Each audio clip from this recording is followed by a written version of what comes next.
Well, hello, Bible Love listeners. Welcome back. Today is Thursday, August 12th, and we are so happy to be with you. We're going to start our time together in prayer. So the Lord be with you. And also with you. Oh Lord, our Heavenly Father, we thank you for giving us the fifth book of the Bible, Deuteronomy. We thank you for revealing your word to us through Moses and for preserving this ancient book for thousands of years for us. Please open our minds to understand the scriptures, especially all that is written by the prophets concerning Jesus Christ. May we always love your word and seek the truth. May we always be careful to study your word and obey your law. Amen. Amen. So we are in for a treat today. Mine and Mary Balfour's good friend, the rector of St. Peter's Episcopal Church in Greenville, South Carolina, in my, former diocese. I've been gone for a month now. He was actually on sabbatical when I left, so I actually haven't seen him in a good while. So it's good to be with him, the Reverend Furman Buchanan. Thank you for joining us today. I'm delighted to be with y'all today. Thank you for the invitation. Yeah, we're looking forward to it. We talked a little bit before. Furman may get the award for the most prepared guest, mainly because most of our guests beforehand have been like Dorian and knuckleheads. Jimmy and Dorian. Now we actually have someone who comes prepared. And so this will be, you're going to blow Dorian and Jimmy out of the water. No. So what are we talking about today? We're talking about the first three chapters of Deuteronomy. So last week, the Reverend Alexis Carter Thomas joined us and gave us sort of an overarching view. And Furman's going to do that a little bit as well with sort of his thoughts on it, and then dive into 1 through 3. So Furman, thanks again for being here. So thrilled you're here. Tell us what your thoughts are about the book of Deuteronomy.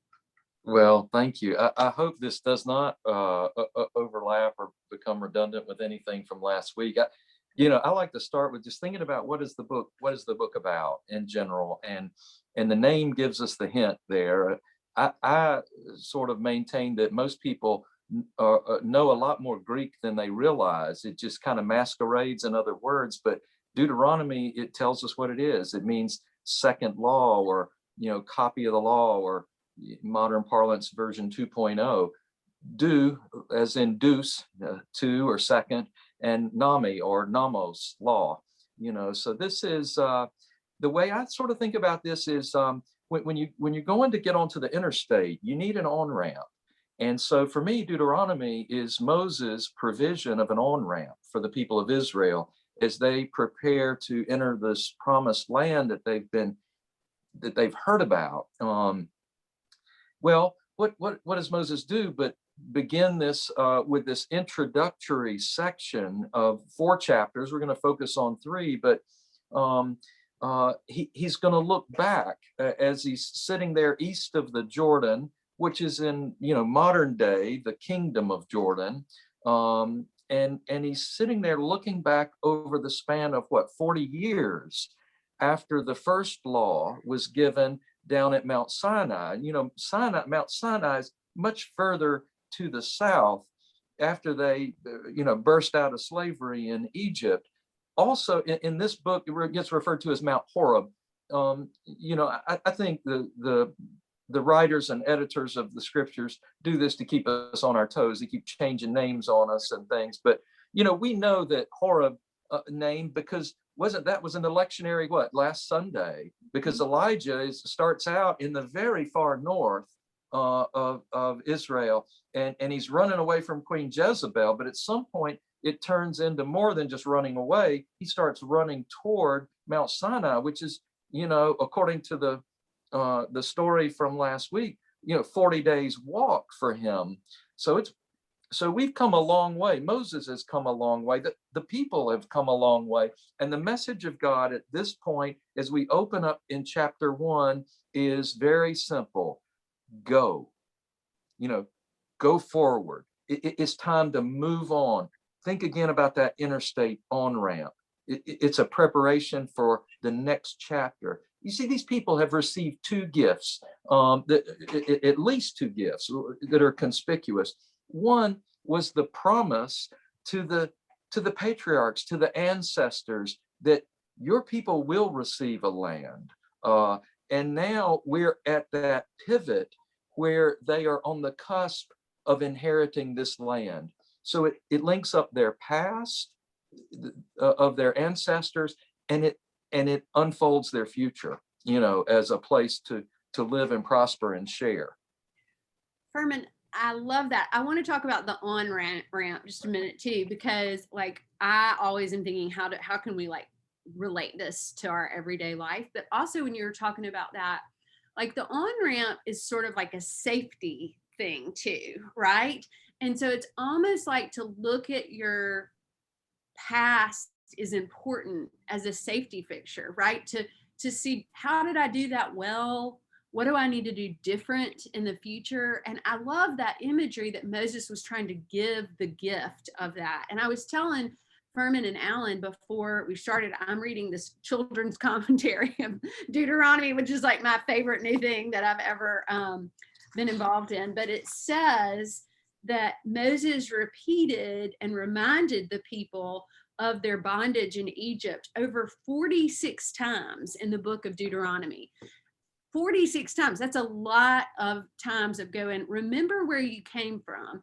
Before, this is what this on-ramp is about, these 46 times, right? I want you to know what your past was so that we can, in a healthy way, go to our future. Is that right? Feel right? No, I think that's right. I mean, not to push my metaphor too hard, but you better look in your push it. I love it. You better look in your side view mirror and see what's behind you, Sure. right? To take stock. Ultimately, you have to look forward. Ultimately, you have to pay attention to where you're going. But it's a both and. It is not either or. It always involves a recognizing and a remembering, which is a biblical virtue, a remembering of what was before. And he does that. I mean, I'll say this, I think he starts to reminisce around verse 9 of chapter 1. He says, 40 years ago, I said, look, God, I can't carry these people. And he said it to the people, I can't carry you by myself. You're as numerous as the stars of heaven. And so he did the kind of the obvious thing. He appointed wise and discerning and reputable leaders to settle all the disputes, that were bubbling up. And in the sense of leadership, Moses was just brilliant in the simplicity of it, and yet very cutting edge. He's like, look, just give the people a fair hearing, and then judge rightly. Don't be biased. In fact, and I think this is radical. This would be radical even today, not just 3,000 plus years ago. He says, don't be partial. Don't even be partial to the Jewish citizen over and against the alien. Mm-hmm. Imagine that. A lack of partiality that creates an even playing field, even for the alien. And he says, look, don't be intimidated by this project. It's just God's judgment that you're passing along. And when you get the case that's too tough for you, bump it up to me, and I'll get involved. And that was Moses's model for leadership back in the beginning 40 years ago. Well, when we get to verse 19 in chapter 1, the people of Israel are refusing to enter the land. They're scared again, and that's normal. We live in this same kind of experience of being fearful about the future and what it might represent. They have particular reasons for their fear. They think these Amorites are going to, have their way with them. And so Moses sends along, 12 scouts, maybe one from each tribe, and they go on up into the land of the Amorites and scout it out and say, wow, that looks pretty good. But the population would not follow. They rebelled, they grumbled. God hates us, we're afraid of those big bad Amorites. And Moses is like, here it goes again with the on-ramp, Mary Balfour. Look in your rearview mirror. Remember how God saved you from the Egyptians? And then he doesn't stop there. He says, Look in your rearview mirror. Remember how God saved you in the wilderness with the provision of the manna and the turtle doves and so on. And then you can almost see Moses throwing his hands up in there, and he just says, despite all that, y'all still can't trust. No, and this is unfortunately not the first time we've experienced this, right? Right. Alan, how many times have we talked about this grumbling and, all that? Yeah. It's, And what occurs to me is we do that every week, right? When we preach, maybe, certainly when we confess corporately and are reminded of our forgiveness.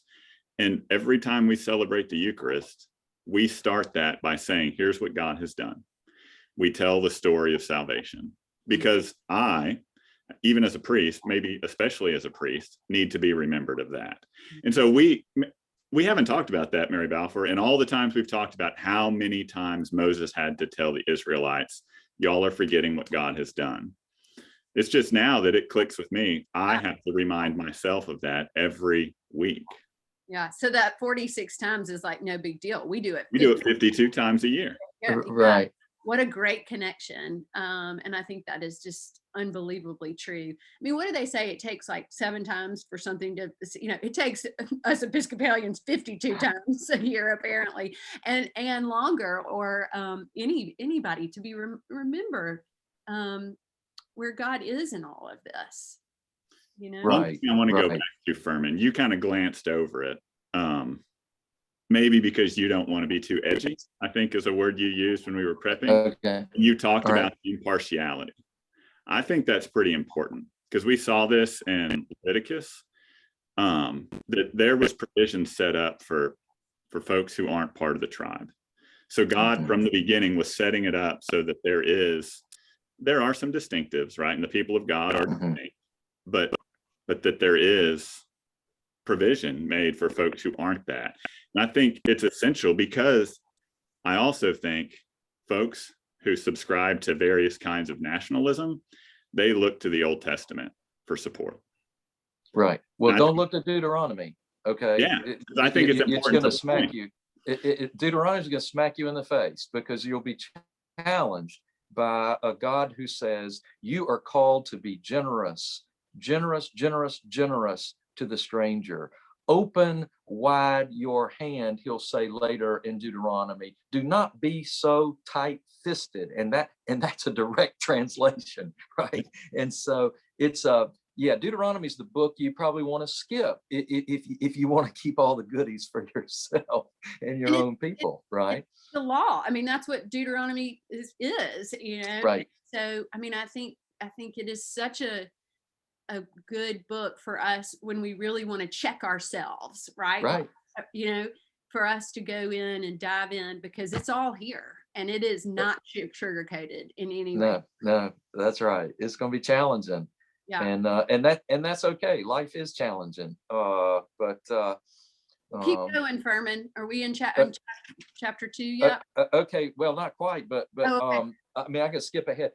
There is in verse 34 was kind of the next place I put a little a tent marker. I think Moses has got some frustration that he's working with. He said, God heard, y'all, you're grumbling and complaining that you wouldn't go forward. And God said, I swear these people will not go into this new good land. And Moses even adds, look, even I am being deprived of going to the good land because of all you people. And so you hear some natural frustration a leader might feel and express toward people. But he says, Joshua's going to get in. Joshua's going to lead that next chapter in our national life. And by the way, Caleb is going to get in, and and your children are going to get in, but you are not. And immediately it seems like there toward the end of the chapter, the people feel remorseful. They say, oh God, we're sorry. We sinned. We'll go up and fight those Amorites now. We're not scared anymore. And God said, no, don't do it. Don't do it. You're wasting your time. I'm not going to be part of that. And you'll lose. And then Moses adds his commentary and says, well, of course you did it anyway. And the Amorites chased you like a swarm of bees. And I love that line because it's so frightening and vivid. And he says, so you came back and you cried about it, and God said, I'm not going to listen to your tantrum. So that for me kind of winds up chapter 1. But do you see, it's that push, pull, frustration. You say yes, and then you say no, and you know, all of that kind of thing. That doesn't feel surprising either, because it feels like we've been in with that is a theme of the Old Testament. That push. Right. I mean, I think it's that feels very organic to me in contemporary life. You know, push and pull and hot and cold, and it's part of. I mean, let's just go back and think about the name Israel, right? One who struggles with God or wrestles with God, and that's the identity. And let's face it, it was God who bestowed the identity, right? I mean, the guy's name used to be Jacob, and which is a perfectly serviceable name, but no, Israel, one who struggles with, and so I think that's an important thing to you know, kind of bear in mind. Sorry, I said it is. I actually hadn't thought about that in a long time. Like what the word Israelites mean, and how that identifies them as people. Yeah, In wrestlers, struggle is right. really part of it. Or Right. in the South, wrestlers. Yeah, wrestling. Yeah. We got it. Yeah. Okay. Right. So we're going to go to the desert years in chapter 2. Chapter 2 recounts the desert years, and so, you know, God says, look, now don't be fighting Esau's people down there, those descendants. Just go down there and buy food and water, because I swore that land to them. And God says, by the way, don't mess with the Moabites. You know, that belongs to Lot's descendants. You remember from Abraham, all those the stories about Lot. That's their land. Don't mess with them. And then Moses sort of recounts, you know, 38 years passed, and so did that generation. You know, and so just as we heard in chapter 1, those weren't the people. That was not the generation that was going to walk over the Jordan and cross over. But Moses is still alive, and so God says, go ahead now and fight King Sihon, or the Amorite people. And what we discover as we get down into verse 26 of chapter 2 is Moses sends a messenger up to Sihon, and he wants to do this thing peaceably at first. He goes up with terms of peace. He says, look, just let us pass through your land. We're not going to mess with you. We're not even going to look to the right or to the left and be tempted by any of those nice olive groves or anything else you might have. We're going to stay focused. We want to pass through. We want to buy water and buy food from you. That's it. And guess what? Sihon refused. King Sihon refused. I hate this part, but you know, it says this, and so let's wrestle with it for a minute. You know, it says God hardened his heart. Mm-hmm. Well, you know, that hardly seems fair. You know, if it is God's own doing that your heart is hardened, then how fair is it to reap the consequences of that? But you know, this is all part of these first 5 books. God hardened Pharaoh's heart, right? And I'll just be a little bit edgy and say I don't fully subscribe to that. But what I do subscribe to is the deep awe and respect that the writers of these books had for God's deep, intimate, direct involvement in the life of the world. And what that meant was, if you think in those terms, then you quite naturally draw the conclusion that God does everything, including hardening the bad guys' hearts. And so I think a little bit of that gets projected. That's my personal view, and I'm not trying to drag anybody else along with that, but I find it easier to think that way than to think. I think that's a wonderful way to think about it, honestly, because we don't want to think about somebody's heart hardening, you know, but if you really think about the respect that the writers were trying to convey here, and not make it about them, right, but making about what really happened. Right.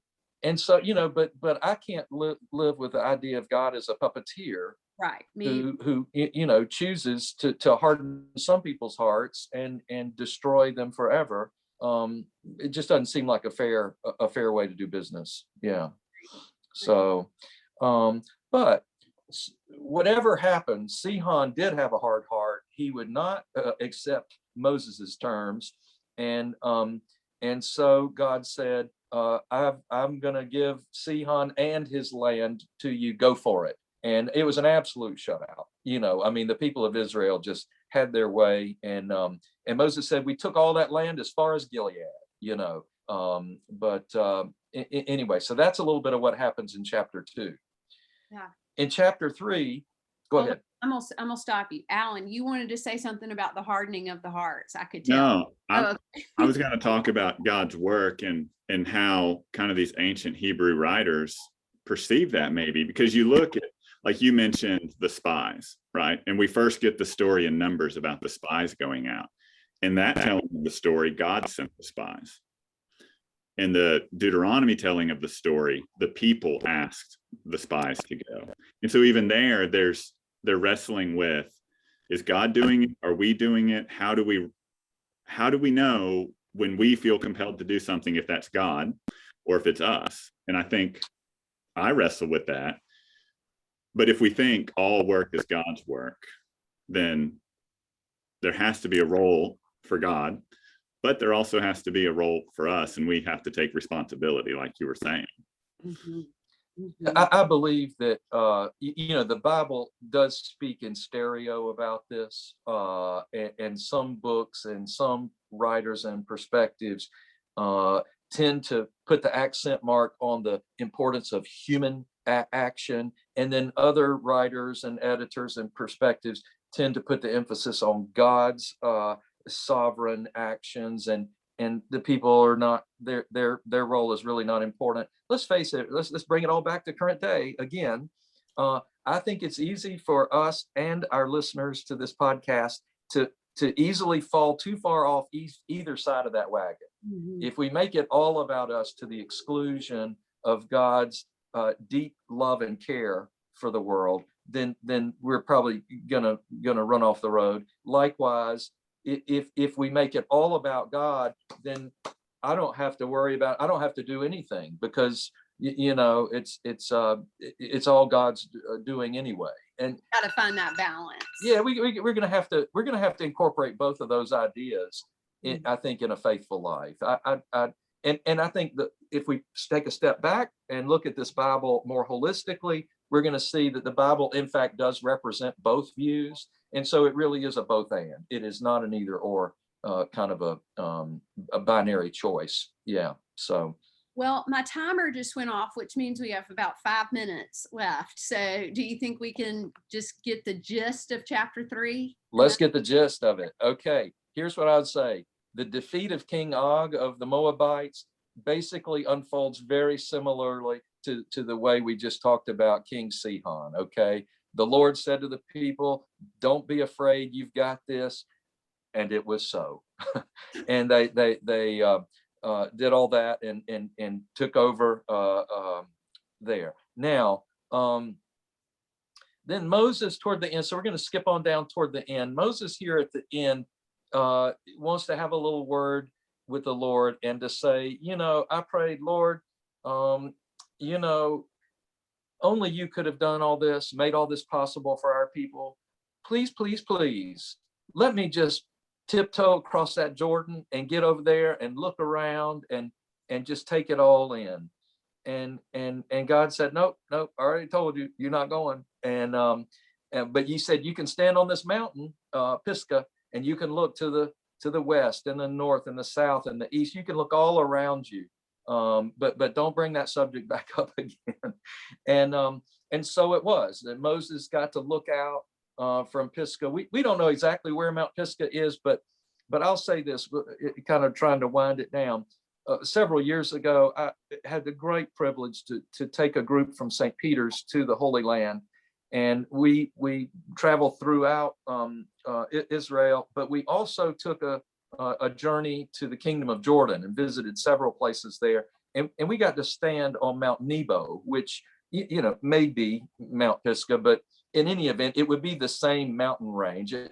Nebo is 2,300 feet above sea level, but think about it this way. It's looking out over the Dead Sea, which is 1,400 feet below sea level. And so the view is almost 5,000 feet differential there. But and you look out, and there's a chapel built up there, and out front is a sculpture of, I believe it was an Italian artist sculpted a bronze serpent. And I think about that because, you know, y'all have already talked about how Moses held up the bronze serpent as a way to give the people life and health and healing. And of course, it's all about what Jesus says, you know, just as the serpent was lifted up in the wilderness, so I will be lifted up as the source of healing and transformation and life for you.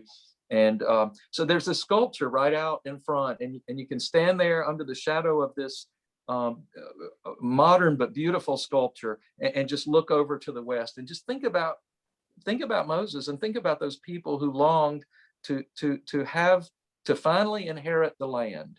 And it's just it's a beautiful and peaceful place to be able to stand.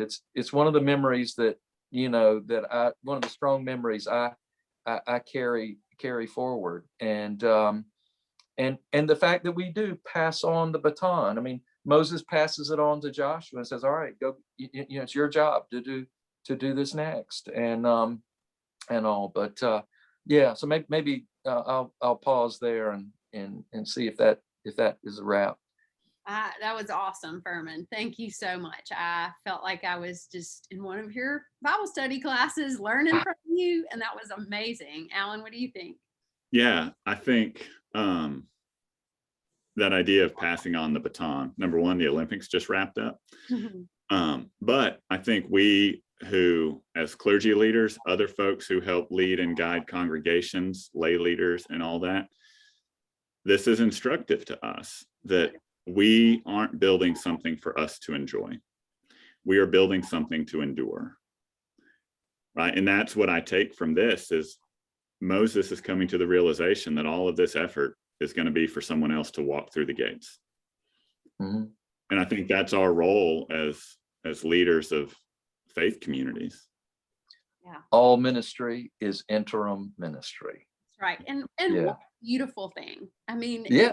Even though it feels hard sometimes, even though, you know, poor Moses didn't get to the finish line, it's still such a beautiful gift. And what an example Moses is for those of us that are in leadership when it's time for us to go do something else and let a new person come in.